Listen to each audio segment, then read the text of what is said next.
সকাল সকাল ঘুম থেকে উঠেই লিচু বাগানে চলে যাচ্ছি। আমাদের বাগানে লিচু সহ আরও নানা রকমের ফল আছে, সব কিছু তোমাদের সাথে শেয়ার করব। তো আমার সঙ্গে থাকো সবাই আর ফুল ভিডিওটা দেখো। শুরুতেই সকাল সকাল বের হয়ে পড়লাম, কারণ আজকে আমি খুব এক্সাইটেড। আজকে আমি অনেকদিন পর বাগানে যাচ্ছি।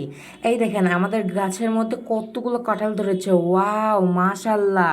এবার গাছের মধ্যে অনেক সুন্দর কাঁঠাল হয়েছে, দেখেন কত কাঁঠাল। আর সামনে একটা কুকুর বসে আছে, কুকুর হইলো একটা পাহারাদার কুকুর, ওই পাহারা দিচ্ছে। আর গাছের আমগুলো কত বড় বড়। ক্যামেরাতে যে জিনিসটাই দেখায় সেই জিনিসটা ছোট মনে হয়, কিন্তু সেই ক্যামেরা থেকে সেই জিনিসটা 3 থেকে 4 গুণ বেশি বড়। এই দেখেন গাছের মধ্যে কত সুন্দর কাঁঠাল ধরে আছে। আর আমরা সকাল সকাল হাঁটতে হাঁটতে হাঁটতে হাঁটতে আমরা বাগানে যাচ্ছি আর দেখতেছি সবকিছু। আমি সবকিছু ঘুরে ঘুরে দেখতেছি যে কি কি হলো না হলো, আর আপনাদের সাথে শেয়ার করতেছি। যারা এখনো লাইকটা করেন নাই তারা অবশ্যই লাইকটা করে দিবেন।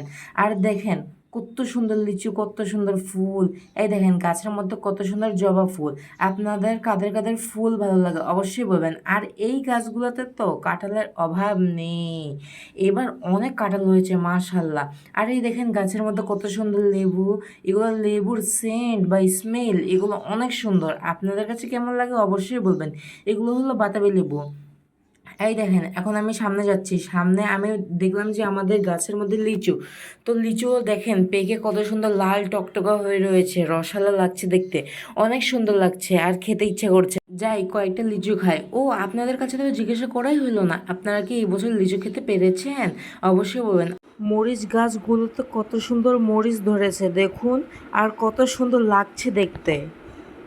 আর এই গাছগুলো তো হইলো জাম্বুরা গাছ, আপনাদের কাছে কেমন লাগে অবশ্যই বলবেন। এইগুলো তো পাকা, যখন পাকে লাল টকটকে হয়, মরিচ পেঁয়াজ দিয়ে মাখিয়ে খেতে হেভি লাগে।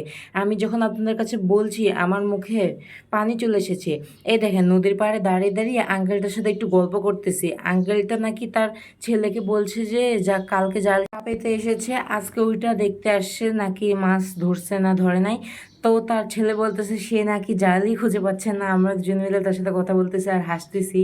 তো আজকের এই ব্লগটি এই পর্যন্ত। আপনাদের কাছে আমার বাগানটি কেমন লেগেছে অবশ্যই বলবেন, আর একটা কমেন্ট করে যাবেন। ধন্যবাদ।